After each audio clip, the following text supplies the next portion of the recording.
Hey everyone, Coach Andre here at Anytime Fitness Young and Elgin Mills, and today I'm going to go over in detail how to do a kettlebell swing. Now, I love kettlebell swings. I have them in a lot of my workouts. I use it both for developing power and strength in my hips, but also as a conditioning tool, doing higher reps, getting the heart rate up, and so on.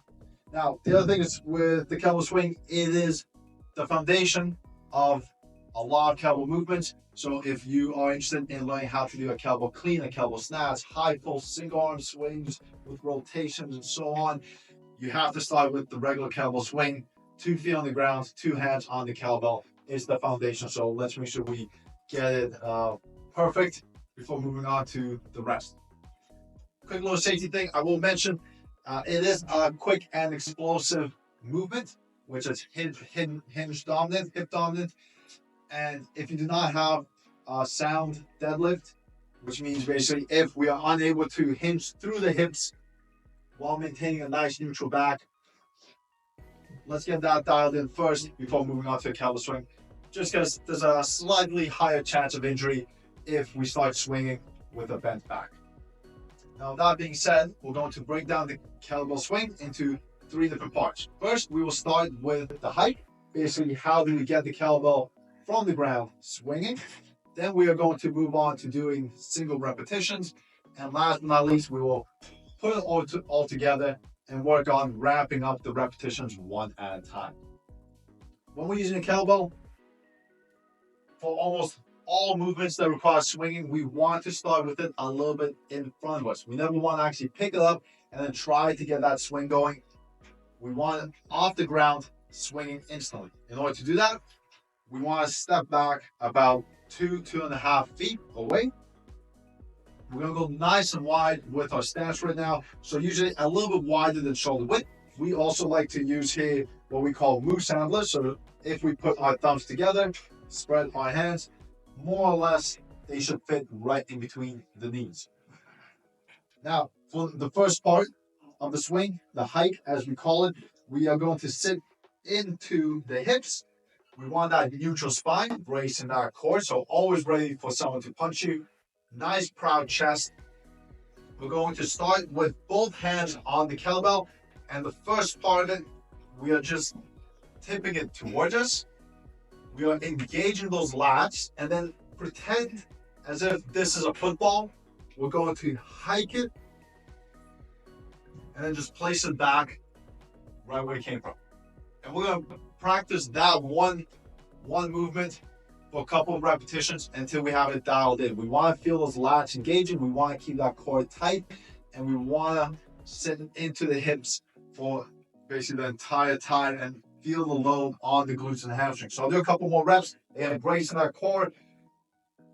Start to pull, engage those lats, and pull that kettlebell towards me. Little hike, putting it back down.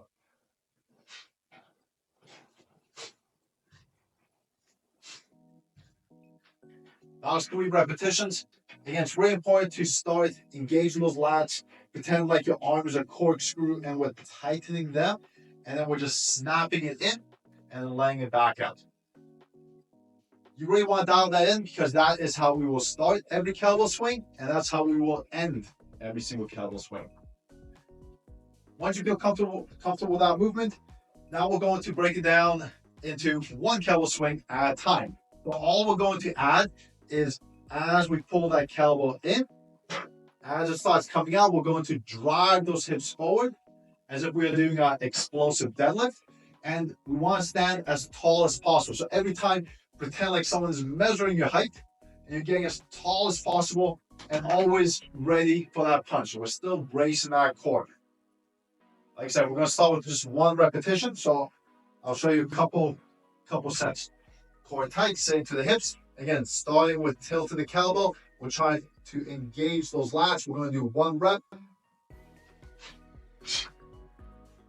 And then we place it back down.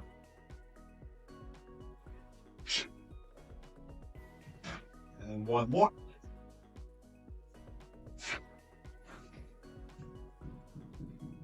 So that was a full kettlebell swing.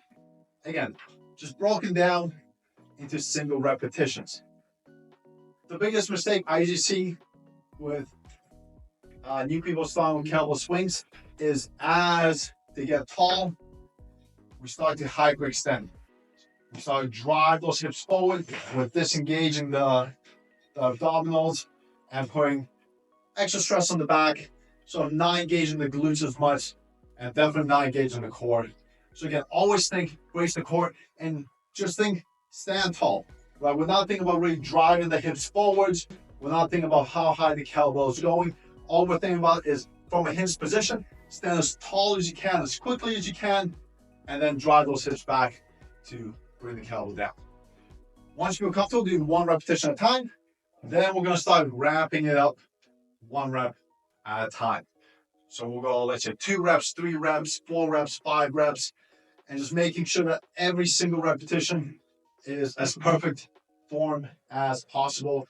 Guys, I'll show you just an example of 3 reps. Again, making sure feet nice and wide, right? We're using those moose antlers thing in between the knees, sinking into the hips, engaging those lats, proud chest.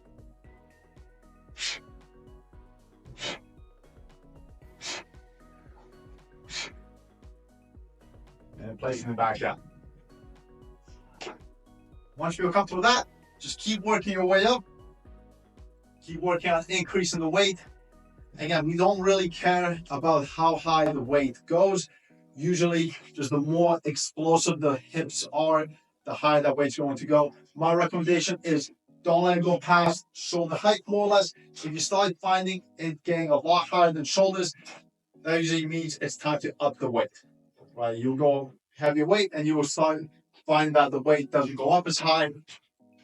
Just because, right, as the hips get stronger, we can drive the hips harder, get that weight higher. Hopefully you guys learned something. Try out the kettlebell swing. Again, there are tons of variations out there. Some really fun ones, really unique ones. I will make a video of that coming soon. So if you are interested, stick around. And as always, like, subscribe, comment, and I'll see you guys next time.